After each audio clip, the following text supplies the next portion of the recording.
The big win for many reasons. Let's deal with the footballing reasons first, because that puts you in the top 8 tonight, and those points could be, at the end of the reckoning of the league phase, very important in terms of finishing in the top 8.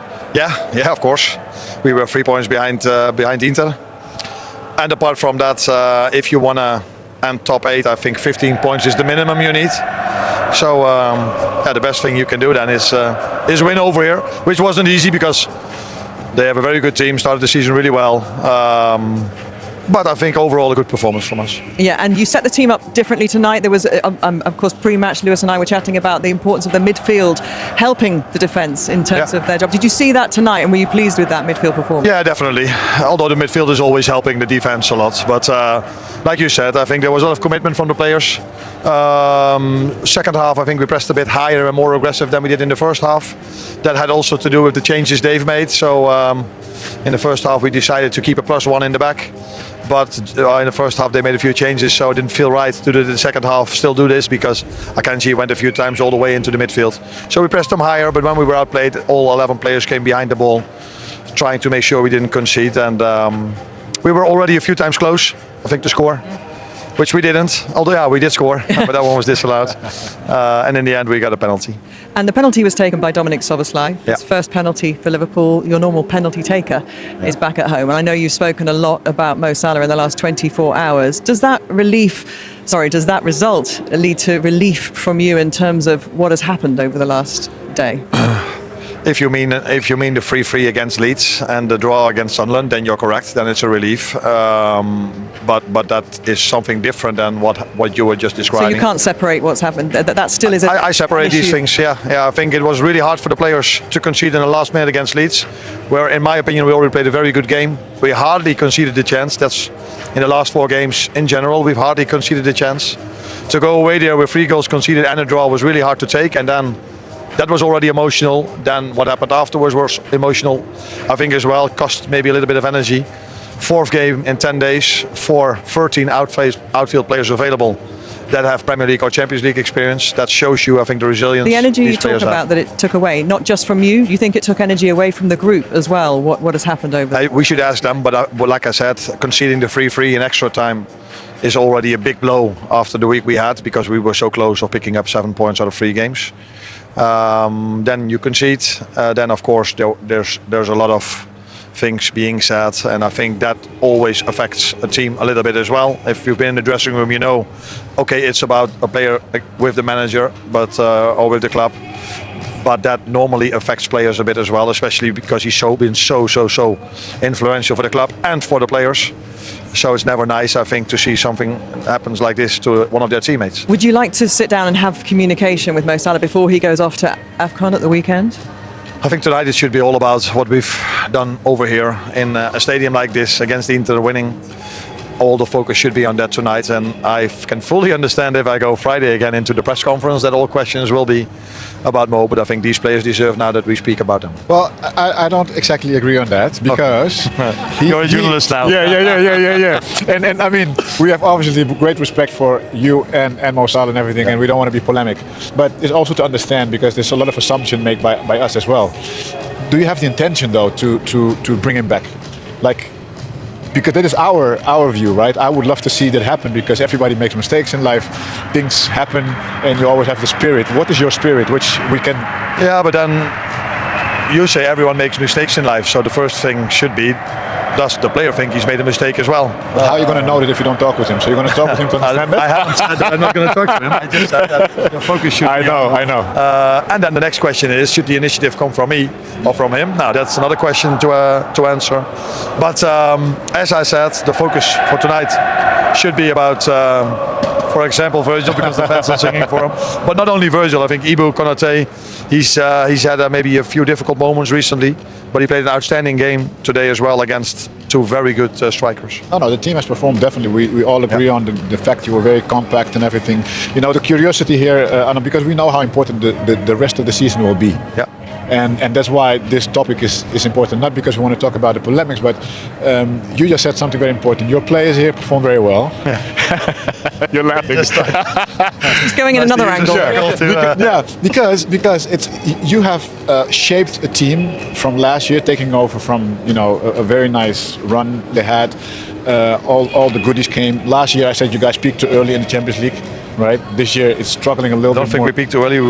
We had bad luck that after ending up first, we had a draw against That's PSG. true. That's true. And we peaked against them because we were the only team that brought them to penalties. So yeah, I don't think we peaked too early, but unfortunately we had to play a team. That was already a final, practically. Practically, although afterwards they had with Arsenal and Aston Villa some difficult opponents as well. But like I said, we were the only one who could bring them to penalties last season, and unfortunately we were not able to win against them. But they deserved to win it in the end because they had a fantastic season with so many good players. Now, I just wanted to share what I said, so you don't have to answer anything. I said that I believe that the team, the club, and the coach, when a player is hurt for whatever reason, right, wrong, whatever, should make the first step and open the door for him to then see what is happening. This is was my comment. Yeah. Okay. That's your opinion. So So I'll see what's going to happen. Daniel, Anyway, good luck with that. Yeah, of course. Of course, I'd love the situation to be resolved with Mo. I love Mo and love the club, and would love for you to repair the relationship with him. That would be great. On tonight, defensively, Arna, how impressed were you with your team's commitment in the defensive phase? Clean sheet in the Champions League against a very difficult opponent, playing away from home. How do you feel about that tonight? I think I've said a few times already after the PSV and Nottingham Forest game where we've conceded 7 goals in 2 games. I think it was time for us to concede less, and I think that's what we did afterwards. So the first game against West Ham we had a clean sheet, conceded the first chance in the 90th minute. Then we played Sunderland where we conceded the first chance in the 96th minute because when they scored that wasn't even a chance. Leeds hardly created a chance against us, scored a set piece, got a penalty from the VAR and made a good goal. And tonight again I think there was only one header from, I think it was Lautaro who headed it, great save from Ali, and a free kick that came close. For the rest I think I saw a performance from a team that worked really hard, showed a lot of resilience after another disappointment, because I think the goal we scored on another night that would have been a goal. That was maybe the only 5, 6, 7 minutes afterwards where we struggled, but we showed character in the second half. We changed a little bit the tactics, and we did really well. So could I just ask one more question? Sorry, the creative chemistry. You've got a lot of games coming up, and you've got a lot of new attackers. You of course lose Mo to AFCON. With the games being so quick, how do you plan to build on the chemistry? Whether it be on the training field, is it via video, or how do you plan to do that? No, it's mainly then video what you can use. Although Saturday we play, and I think then we have a week off. Not a week off. We can train a week before we play Tottenham away. I think there's again a week in between before we play at home against Wolves. I'm not 100% sure. So there is a bit more training time coming up. There, you fixture list up there. Okay. There you go. I was right. You're right. Wolves, no, but I think it's not common in football that you play 4 games in 10 days. It's not common to play 3 games in 7. And that's what we had to deal with only 13 outfield players available tonight.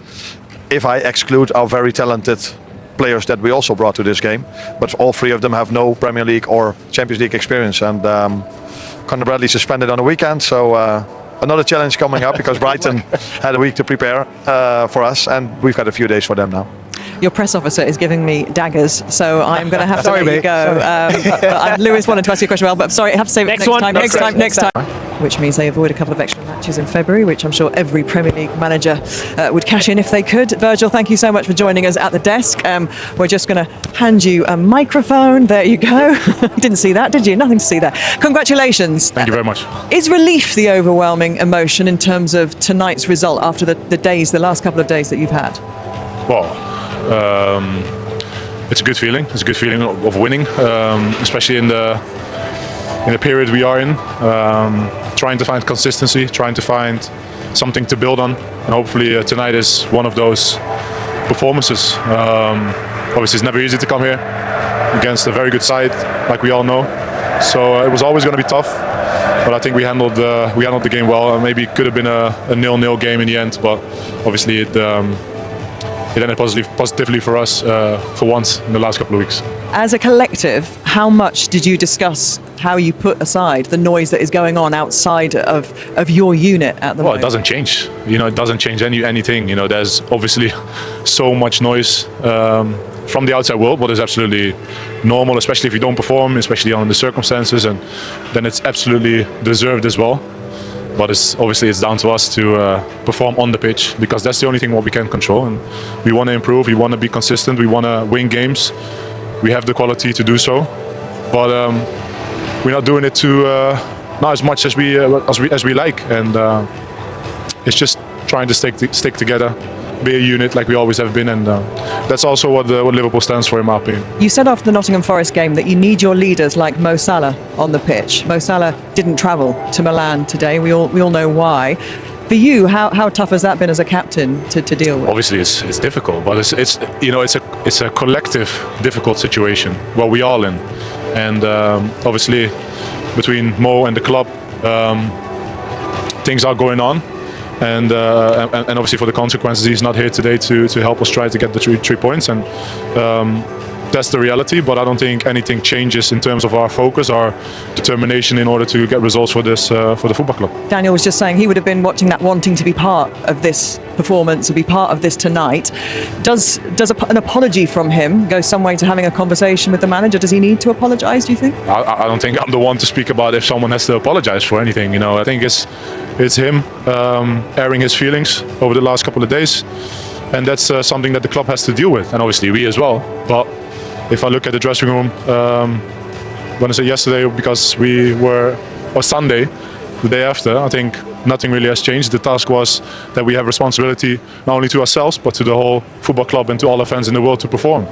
So the focus was there. Nothing else. Nothing has changed. You trained as well, by the way, on like yourself. Well, you cannot say it, but I can say it. I think he should apologize, not so much because of what he said, but the decision to go out that creates a difficult environment inside, and all the extras that you don't need at the moment.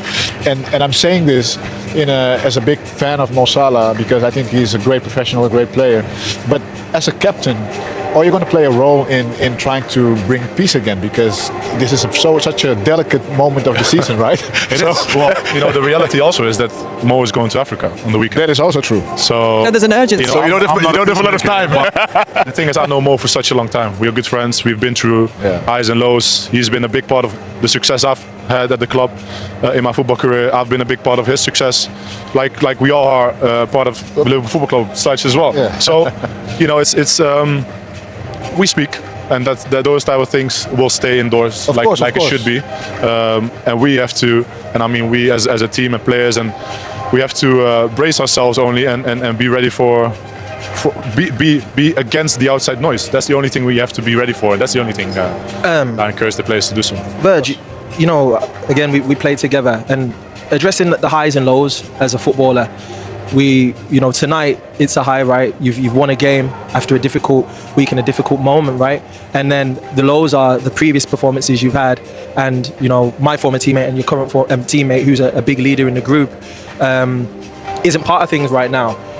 Talk to me about what it is for you and for the camp dealing with the highs and lows amidst the volatility. Well, I think the most important thing is obviously you speak with each other. Obviously, you can understand everyone is happy, but the reality is that you have to recover. Immediately back to Brighton already. It's obviously you have to celebrate good moments, and you have to enjoy this as well, because otherwise, what's the point of winning? You know what I mean? So, but the focus is already we stay overnight here. You have to do all the right things. You have to sleep well, eat well, because Brighton is coming to Anfield, and I think we've played Brighton for so many years, and it's always a difficult game. So what we're trying to achieve is never get too high, never get too low, and that's where you have to speak with each other. And obviously it's easy to say, but to act like it and to try and do it, that's the most difficult part. And if we do that, then we will get the consistency back that we had last year, because that's why we became champions. But that's the thing what we aim for. Virgil, I wanted to ask you, because everyone is we're talking a lot about what happened in the past, but I wanted to talk a little bit about what happened today. You look so solid, so confident. Did that change, or you felt different because of the system, or because you felt more comfortable with more people in the middle? You left a little bit the wide areas. Did that change or give you a little bit more of confidence at the back? You look, today the team controlled very well the whole game. Yeah, I think that was against Leeds for 60 minutes as well. But obviously, when you don't win games, when you lose games, when you concede easy goals at times, what we have done, and I was part of that as well, then obviously the outside world will focus a lot more on those type of things, but we try to find consistency. But today, obviously, we all know that they are very comfortable on the ball. They have two strikers that are very well played on each other, so we need Ryan in front of us to either take the man that's dropping into midfield or the pass line. But the rest up front, I think everyone put a shift in, everyone runs so hard, defended well, but in the end it could have been a 0-0, but it is what it is. We take the 3 points and we move on. Your manager's coming into the studio in just a second. I don't know, he's wandering onto the pitch, but he will come in here in a moment. Could I just ask you about the two goals, the disallowed, the penalty. Andy Robertson said a little bit soft, the penalty a little bit harsh, the disallowed a little bit harsh? Yeah, listen, it goes so far, so I have no idea if it actually hit his arm, but what I do said, and also said to the ref, I think when referees make a decision like this, it has to be clear and obvious, and for it to take that long, 5 minutes. First the VAR and then himself, it's already like you're looking for something that, you know, could be there, could not be there. So I don't think it helps the game, but it is what it is. I said the same, by the way. Yeah, no, it shouldn't take so long. It's annoying, easy right? because obviously, like, everyone is guessing, everyone is waiting, everyone's looking and discussing with each other. And I'm curious because I didn't play with VAR like this, of course. Does it break the rhythm? of course, if you stop the game for 5 minutes, you definitely break the rhythm. The momentum And did also, shift, didn't it, a little bit at that Inter point, was yeah. quite good after that as well. You were definitely on top. On the pressure as well. So Your manager's waiting, so you might want to play use that as a baton, hand over to him, because he's looking down here and he was looking like he was going to get in. Thank you. Mikel Arteta has made it clear that Arsenal will need to unleash their complete player against Bayern Munich. The Gunners host the German champions at the Emirates Stadium on Wednesday, and one man in particular could be decisive. Ebereki Eze, described as a very complete player by teammate Mikel Merino, is emerging as one of Arsenal's most dangerous weapons ahead of their Champions League clash with Bayern. The 27-year-old announced himself in North London with a stunning hat-trick in his first derby since arriving in a £67.5 million move from Crystal Palace. His 3 brilliant goals dismantled Tottenham, and truthfully, he could have scored even more. Merino believes every one of Arsenal's 8 summer signings has lifted the squad's level, helping the team build a 6-point lead at the top of the Premier League. But Wednesday's matchup is different. Bayern Munich, the reigning Bundesliga champions, represent the toughest test yet for Arteta's side. Speaking after the win over Spurs, Merino praised Eze's qualities and hinted at the impact he could have in such a high-stakes European battle. "We've brought in a lot of players who can make a difference. But you can see that other teams have spent big as well," the Spain international said. "Individual brilliance can win matches, sure, but in the end, it's the team that matters. If you have great players who don't connect, that's a problem. The good thing about this group is that everyone thinks about the team first." When asked about Eze specifically, Merino didn't hesitate. "I think he's incredibly complete. He can dribble, he can pass, and his technical quality is outstanding. In Spain, we always talk about players who can connect with others. He has that naturally. He grew up with that instinct to link play, move the ball, and build relationships on the pitch. He also has the mindset to get involved, demand the ball, and influence the game. At the same time, he's strong, he can take players on, and he can finish. He's a truly complete signing." Merino also touched on how the modern game often reduces players to simple numbers. "These days everyone judges players by goals and assists, that's just how it is. But as footballers, we see the deeper qualities he brings, the technique, the movement, the intelligence. Even in training, you can tell immediately how special he is. Yes, he's scoring goals, but he's much more than that. He's an exceptional player, and we're incredibly lucky to have him. He can play in several positions and adapt to different systems. He's been a huge addition for Arsenal." Beyond the technical qualities, Merino believes Eze's attitude, and a healthy competition within the squad, will be crucial in Arsenal's title push. You can hear the calm in Ebereki's voice and see it in the way he carries himself. He's confident, grounded, and every morning we sit together in the sauna at the training ground and talk about everything, he added with a smile. "He's a great guy, already fully integrated, and we need players like him. Competition is fierce. There's so much quality in this squad." That's exactly what the manager wanted, as many top players as possible, all ready to play. It makes his decisions tough, choosing who starts and who doesn't, but it also pushes every one of us to give our best in every session. And that's why we're improving as a team. As Arsenal prepare for Bayern's arrival, Arteta is facing one of the most delicate balancing acts of the season. The squad is healthy, competition is fierce, and expectations have never been higher. But behind the scenes, there is a growing sense that Iza's versatility and calm presence may be essential against a Bayern side known for controlling the tempo in big European nights. Arteta himself has hinted at Iza's importance without naming him directly. After the Tottenham victory, the manager spoke about the need for players who can break pressure, dictate rhythm, and stay composed when the game becomes chaotic. Those inside the club believe those comments were aimed at Iza as much as anyone.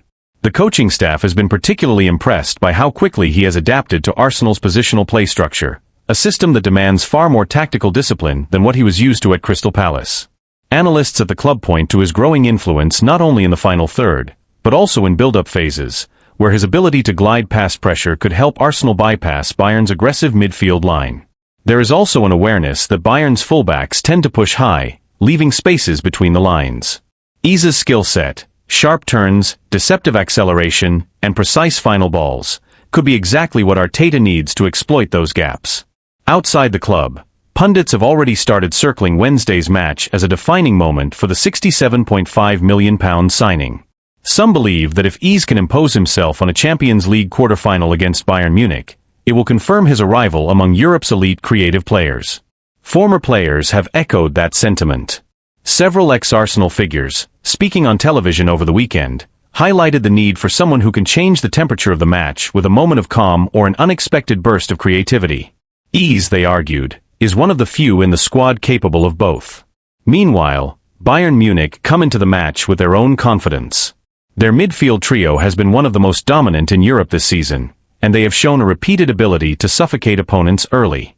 That dynamic is precisely why Arteta may lean on Iza's composure. When the game tightens, Arsenal will need a player capable of slowing it down, protecting the ball, and finding solutions in tight spaces.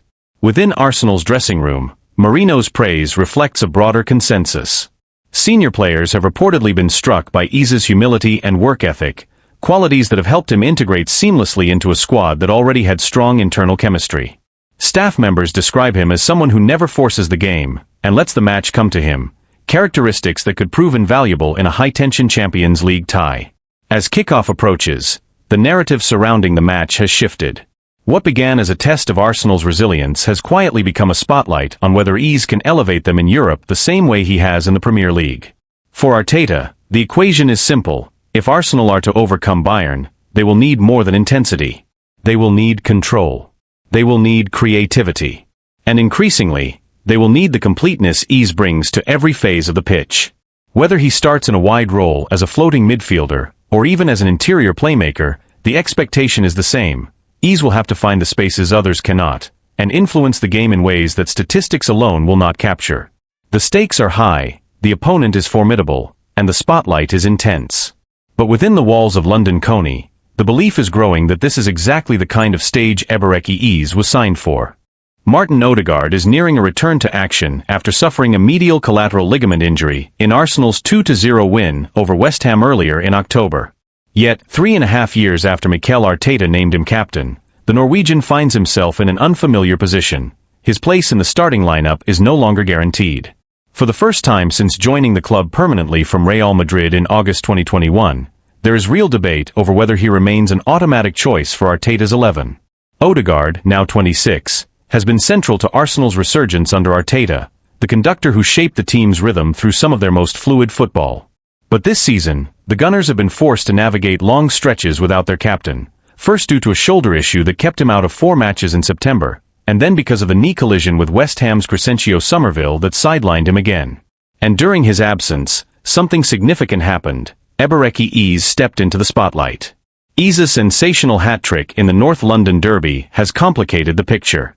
Now thriving in a central role, the England international has given Arsenal a different kind of presence around the edge of the box. A blend of unpredictability, directness, and two-footed confidence that opponents struggle to contain. He may not control games with the same metronomic precision as Odegaard, but he offers a spark, a willingness to take risks at moments when Arsenal need a jolt of creativity. After such a standout performance against Tottenham, it feels almost impossible to imagine Arteta leaving Iza out. The manager has always had a soft spot for players riding a wave of confidence, and Iza is currently surfing at full height. There was a similar situation back in September, when Mikel Merino was handed a start against Manchester City after scoring 4 times in 2 games for Spain, including a hat-trick against Turkey. Arteta doesn't hesitate to reward form. Ease has carried that form onto the international stage as well, recently scoring a stunning goal for England in a 2-0 win over Serbia in the World Cup qualifiers at Wembley. Though he can play on the left, it has always been clear that Arteta brought him to the Emirates to operate in midfield. And with Declan Rice and Martin Zubimendi near untouchable in the double pivot, the odds of Ease and Odegaard consistently starting together seem slim. That leaves Odegaard in an unfamiliar position. He needs minutes to rebuild sharpness, yet Arsenal's medical team won't rush him. The plan is likely to ease him back through short substitute appearances before restoring him to larger roles. But even once fully fit, Odegaard faces genuine competition, because Ease has shifted the landscape. His arrival has raised the team's ceiling, and his performances have earned him the right to keep his place. Before the dismantling of Tottenham, Ease had scored only twice for Arsenal, one against Port Vale in the Carabao Cup and another versus his former club Crystal Palace, a clever finish that sealed victory. Now, with 5 goals across all competitions, he sits just 1 behind Odegaard's total from last season, when the captain made 45 appearances. Odegaard's 2023-24 numbers were outstanding: 11 goals, 12 assists, influence written across every competition. That is the standard he must match again if he wants to reclaim his spot, because Ease is hungry, confident, and eager to impress ahead of next summer's World Cup. Arteta will insist that Arsenal need both players at their best if they are to meet their ambitions in the months ahead. And with Kai Havertz also working his way back to full fitness, potentially slotting into midfield behind marquee striker Victor Gyökeres, the battle for places has never been fiercer at the Emirates. For Odegaard, the message is clear: he must rise to the challenge. His leadership and quality remain unquestioned, but he can no longer rely on reputation alone. If he embraces the competition and fights his way back into the side, his return could push Arsenal to even greater heights. And if the team has already reached this level without several key figures, the potential for what comes next may be even greater. Inside the club, staff members are quietly acknowledging that Arsenal are entering a new phase, one where no player, not even the captain, is immune to tactical evolution. Arteta has spent the past 2 seasons building a squad capable of sustaining pressure across multiple competitions, and the emergence of Ease is a sign that the manager's long-term planning is beginning to bear fruit. Depth is no longer a luxury, it is a necessity. But with depth comes difficult decisions. Arteta has always valued balance in midfield, and the contrasting profiles of Odegaard and Ease force him to reconsider what type of midfield best suits the team's ambitions in Europe and the Premier League. The technical control and spatial awareness that Odegaard brings have defined Arsenal's identity under Arteta. Conversely, Ease's dynamism, physical presence, and unpredictable touches give Arsenal a new dimension, especially against teams that sit deep or defend aggressively in central areas. This internal shift has also caught the attention of analysts and former players. Several pundits have begun to question whether the captaincy should guarantee a place in the lineup, especially at a club with ambitions of challenging for the Champions League. Others argue that Odegaard's leadership is too valuable to sideline, pointing to the standards he sets in training and his influence over younger players. Those debates are already spilling into the media, and they will only intensify as the season progresses. There is also the tactical question of whether Arteta might eventually experiment with a system that accommodates both Ease and Odegaard, something he briefly attempted earlier in the season during the win over West Ham. But with Rice and Zubimendi forming an almost impenetrable midfield pairing, any reshuffle risks destabilizing the defensive structure that has made Arsenal one of the most resilient teams in the league. The manager has hinted that he is open to adjustments, but only if they enhance the team's overall cohesion. For Odegaard himself, the challenge is as much psychological as it is physical. He has worked hard to cultivate an image of calm authority, a leader who raises the level of those around him through clarity and consistency. Now he must show that he can adapt, compete, and respond to adversity. His teammates still speak of him with admiration, describing him as one of the most studious and detail-oriented players at London Coney. They believe that once he regains full rhythm, he will naturally reassert his influence. Yet even they acknowledge that the landscape has shifted. One senior player privately remarked that, "The team is different now, Ease has changed what we can do in the final third." That sentiment reflects not a lack of faith in Odegaard, but an understanding that Arsenal have evolved while he has been sidelined. For Arteta, the ideal scenario is straightforward: a fully fit Odegaard competing with a fully confident Ease, creating a level of internal competition that lifts the entire squad. The manager often speaks about the need for healthy tension among his players, pressure that keeps standards high without fracturing unity. The arrival of Victor Gyökeres, combined with the recovery of Havertz, only amplifies that dynamic. Arsenal's season will almost certainly hinge on these midfield decisions. With Champions League knockout matches approaching and the Premier League title race tightening, Arteta must decide not only who starts, but what kind of identity he wants his team to carry into the defining months of the campaign. The next few weeks will reveal whether Odegaard's return sparks a resurgence or a battle for relevance. If he manages to reclaim his place, it could serve as a reminder of why Arteta trusted him with the armband in the first place. If he struggles, it will underline how rapidly Arsenal are progressing, and how little room there is for sentiment at the highest level. Either way, the captain's response will shape not just his future, but the trajectory of a team that believes it is on the brink of something significant.